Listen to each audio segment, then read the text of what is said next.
Okay, இன்றைக்கி நம்ம என்ன பார்க்க போகிறோம்னா, எடில்வைஸ் ஜென்ரல் இன்சூரன்ஸ் வந்து ஒரு புதுசாக ஒரு இன்சூரன்ஸ் பாலிசி லான்ச் பண்ணியிருக்காங்க. இது பேர் என்னென்னா எடில்வைஸ் ஸ்விட்ச். எப்போ தேவையோ அப்போ மட்டும் ஆன் பண்ணிட்டு, எப்போ தேவையோ அப்போ ஆஃப் பண்ணிக்கலாம். ஃபார் எக்ஸாம்பிள் கார் எடுக்கிறீங்கன்னா, கார் பைக் வச்சுருக்கீங்க, எது எடுக்கிறீங்களோ அதுக்கு மட்டும் அந்த இன்சூரன்ஸ் ஆன் பண்ணி யூஸ் பண்ணிட்டு திரும்ப வந்த பிறகு அதை ஆஃப் பண்ணிக்கலாம்.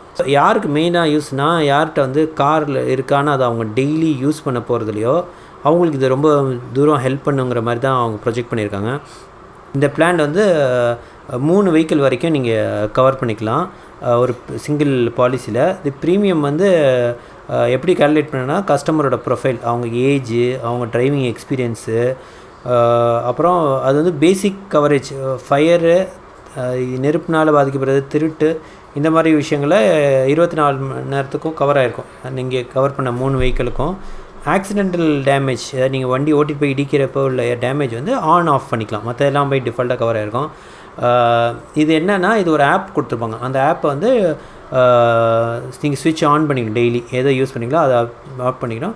3 டிரைவர் வந்து இந்த பிளானில் நீங்கள் என்ரோல் பண்ணிக்கலாம். சரிங்க. இந்த பாலிசி ஒன்லி ஓன் டேமேஜ் மட்டும்தான் கவர் பண்ணுது. தேர்ட் பார்ட்டி இன்சூரன்ஸ் நீங்கள் ஆல்ரெடி வெஹிக்கிளுக்கு தனித்தனியாக இன்சூர் பண்ணி வச்சுருக்கணும். அது மேண்டேட்ரி. ஓகேங்களா? ஒன்லி ஃபார் ஓன் டேமேஜ் தான் அது. இதில் இன்னும் ஒரு அட்வான்டேஜ்னால், நீங்கள் ஃபுல் பாலிசி ப்ரீமியம் ஒரே டைம் பே பண்ணுவேன்னா ஒரு part of the payment upfront பண்ணிட்டு மற்றதெல்லாம் மாதம் நீங்கள் அவங்களுக்கு பே பண்ணிக்கலாம். அதுக்கு வந்து ஒரு வேலெட் வச்சுருப்பாங்க, அதில் டாப் அப் பண்ணிடணும். மினிமம் 20 நாளைக்குள்ள ஒர்த்தான ப்ரீமியம் டாப் அப் பண்ணி வச்சுட்டு எப்போல்லாம் அது முடிய போதோ நீங்கள் அப்போ திரும்ப அதை ரீசார்ஜ் பண்ணி வச்சுக்கணும். இது ப்ரீமியம் எப்படி கால்குலேட் பண்ணுறாங்கன்னா, டிரைவர் ஏஜ், எக்ஸ்பீரியன்ஸு, எவ்வளோ அமௌண்ட் கவர் ஆகுறதுங்கிறது தான். இது வந்து சாண்ட்பாக்ஸ் ப்ராடக்ட்டுங்கிறதுனால இன்சூரன்ஸ் ரெகுலேட்டர் வந்து இதை ஒரு 6 மாதம் கழித்து தான் இது எந்தளவுக்கு சக்ஸஸாக போகுதுங்கிறத பார்த்து அப்ரூவல் கொடுப்பாங்க.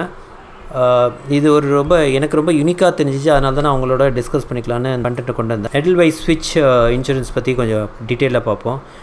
இது எப்படி ஒர்க் ஆகுது பார்த்தீங்கன்னா, ஃபார் எக்ஸாம்பிள் ஒரு சினாரியோ 1 வச்சுக்கோம். மேத்தாங்கிற ஒருத்தர் வந்து ஒரு எஸ்யூவி வச்சுருக்காரு. ஆனால் அந்த எஸ்யூவி ஒன்லி வார கடைசியில் மட்டும் யூஸ் பண்ணுறாங்க, இல்லை சில முக்கியமான இடத்துல மட்டும் யூஸ் பண்ணுறாரு. இதனால் என்னென்னா, அவர் ஒன்லி அந்த வீக்கெண்டு அவர் யூஸ் பண்ணுறதுக்கும் மற்றும் ஸ்பெஷல் ஒகேஷன் யூஸ் பண்ணுறதுக்கு மட்டும் அவர் ப்ரீமியம் கட்டினா போகணும் அப்படின்னு இருக்குது. ஸோ இது எப்படின்னு பார்த்தீங்கன்னா, மேத்தா வந்து பப்ளிக் டிரான்ஸ்போர்ட் யூஸ் பண்ணி தான் ஆஃபீஸ்லாம் போயிட்டு வர்றாரு. மற்றபடி இது வாக்கிங் டிஸ்டன்ஸில் தான் இருக்குது. பட் ஆனால் வீக்கெண்ட் ஆகிறப்ப அவர் வண்டி எடுத்துகிட்டு எங்கேயாச்சும் ஒரு லாங் ட்ரைவ் போகிறாரு, சில முக்கியமான ஃபங்க்ஷனுக்குலாம் எடுத்துகிட்டு போகிறாரு. ஸோ அதனால் என்ன ஆகுனா, இவர் வந்து மற்ற நாட்களுக்கு எல்லாம், அதாவது யூஸ் பண்ணாத மற்ற நாள்லாம் பார்த்திங்கன்னா அவரோட இன்சூரன்ஸை வந்து ஆஃப் பண்ணி வச்சுக்கலாம். ஸோ எப்போல்லாம் அவர் வண்டி எடுக்கிறாரோ அப்போ மட்டும் அதை ஆன் பண்ணி வச்சுக்கலாம். ஓகே. ஸோ இப்போ பார்த்தீங்கன்னா இதில் ஒரு டிஃப்ரென்ஸ் காட்டுறாங்க. இப்போ வந்து ரெகுலர் பாலிசி மூலமாக இந்த 9 லட்ச ரூபா கார் அவர் இன்சூர் பண்ணியிருந்தாருன்னா அவர் 13,297 ரூபா, அது ஓன் டேமேஜ் இன்சூரன்ஸ் மட்டும் தான் நான் சொல்கிறேன். அதே எடில்வைஸ் ஸ்விட்ச் வச்சு அவர் இன்சூர் பண்ணியிருந்தாருன்னா அவர் வந்து கிட்டத்தட்ட 7,576 ரூபா தான் பண்ணியிருப்பார். அதாவது கிட்டத்தட்ட 43% கம்மியான அவருக்கு இன்சூரன்ஸ் சார்ஜஸ் வரும். ஸோ இதை தவிர இந்த 7,576 ஒரே தடவை கட்ட வேணாம். 4,278 ஃபஸ்ட்டு கட்டிட்டு மற்றது 650 ரூபா மாதத்துக்கு பே பண்ணால் போதும். அவருக்கு வந்து அந்த இன்சூரன்ஸ் கவர் ஆகிடும். இந்த இலிஸ்ட்ரேஷனில் அவங்க எடுத்துக்கிட்டது வந்து, நான் மேத்தாவோட வயசு 40, அவருக்கு வந்து 10 வருஷம் வண்டி ஓட்டுற எக்ஸ்பீரியன்ஸ் இருக்குங்கிற மாதிரி. சரிங்களா? அதே 2வது சினாரியோ எடுத்துக்கோம். அஜய்ங்கிறவர் வந்து அவரோட காரை வந்து யூஸ் பண்ணிக்கிறாரு. ஆனால் வீக்கெண்டில் வந்து பைக் யூஸ் பண்ணுறாரு. ஸோ இந்த மாடல் மூலமாக பார்த்திங்கன்னா அவர் வந்து ஓன் டேமேஜுக்கு வந்து ஒரு தடவை தான் பே பண்ணுறாரு, 2 வண்டி தனித்தனியாக போகல. ஸோ இப்போ எப்படி இது ஒர்க் ஆகுதுன்னு பார்த்திங்கன்னா, இதே அவர் தனித்தனி இன்சூரன்ஸாக எடுக்காமல் ஒரே ஒரு இன்சூரன்ஸ் நம்ம எடில்வைஸ் ஸ்விட்சில் எடுக்கிறாரு.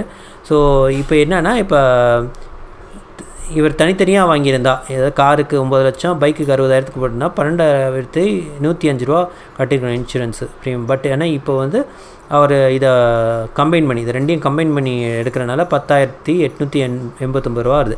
கிட்டத்தட்ட 10% கம்மியாக அவருக்கு சார்ஜ் ஆகுது. ப்ளஸ் அவர் இதே கதை தான், நீங்கள் அப்ஃப்ரண்ட் 4,272 ரூபா கட்டினா போதும், பாக்கிலாம் 1,234 ரூபா கட்டினா போதும்.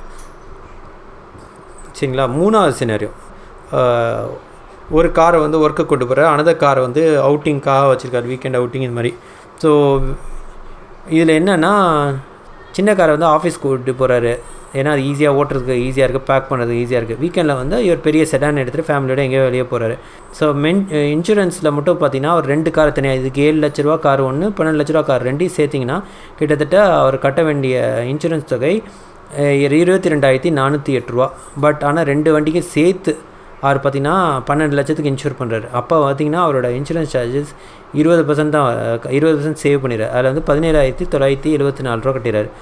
இதுலேயும் பார்த்திங்கன்னா ஃபஸ்ட்டு அவர் 50,026 ரூபா கட்டிட்டு மாதத்துக்கு 1,790 ரூபாய்க்கு பே பண்ணால் போதும். ஸோ அவருக்கு இது மூலமாக பார்த்திங்கன்னா இந்த 3 சினாரியோ நான் உங்களுக்கு சொல்லியிருக்கேன். அது மாதிரி மோர் தென் ஒரு வெஹிக்கிள் இருக்கப்போ ஒரே ஒரு ஓன் டேமேஜ் இன்சூரன்ஸ் மட்டும் எடுத்தால் போதுங்கிறதுக்காக இவங்க அதை கொண்டு வந்திருக்காங்க. இது வந்து இன்னும் எக்ஸ்பெரிமெண்டல் இதில் இருக்குது. இது சக்ஸஸ் ஆச்சுன்னா வரும். இது நிறைய பேருக்கு யூஸ்ஃபுல் ஆகும். நம்ம யாராச்சும் 2 வண்டி வச்சுருக்காங்களுக்கு இது கட்டாயம் இது ஒரு சேவிங்ஸ் தான். நீங்கள் ஒரு 10% சேவிங்ஸோ 20% சேவிங்ஸோ சேவிங்ஸ் தாங்க. ஸோ அதனால் இது ஒரு நல்ல ஆப்ஷனாக வரும் நினைக்கிறேன்.